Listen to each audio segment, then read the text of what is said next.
शीदा लंगड़ाता हुआ डॉक्टर के पास आया। डॉक्टर, आपको क्या तकलीफ है? शीदा, पहले वादा करें कि मेरी तकलीफ सुनकर आप हंसेंगे नहीं। डॉक्टर, ठीक है, पक्का वादा। शीदे ने अपनी टांग दिखाई जो माचिस की तीली जितनी पतली थी। डॉक्टर को ये देखकर हंसी आ गई। शीदा, आपने ना हंसने का वादा किया था। डॉक्टर, अच्छा सॉरी, आप तकलीफ बताएं। शीदा, डॉक्टर साहब ये सूज गई है।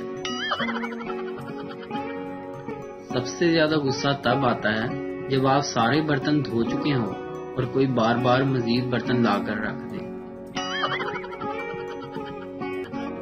एक इंजीनियर को नौकरी न मिली तो इसने क्लिनिक खोला और बाहर लिखा 300 रुपए में इलाज करवाएं। इलाज ना हुआ तो 1000 रुपए वापस।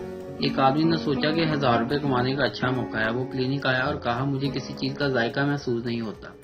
डॉक्टर, बॉक्स नंबर 22 से दवाई निकालो और इसको 3 कतरे पिलाओ। इसने पिला दिए। मरीज, ये क्या, ये तो पेट्रोल है।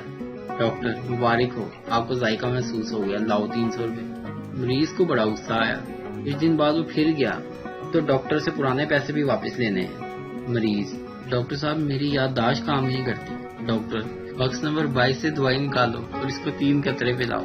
मरीज, लेकिन वो दवा तो जुबान के जायके के लिए है। डॉक्टर, मुबारक हो, आपकी याददाश्त भी आ गई, लाओ 300 रुपए। आधी रात को शोहर की आंख खुली। बाहर निकलकर मोहल्ले वालों से पूछा, कितना शोर क्यों है?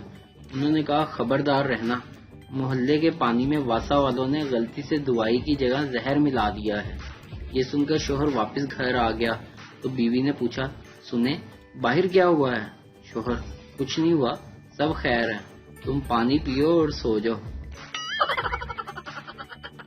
वीडियो देखने का शुक्रिया। लाइक कीजिए हमारा पेज NTV उर्दू और वीडियो पसंद आए तो जरूर शेयर कीजिए।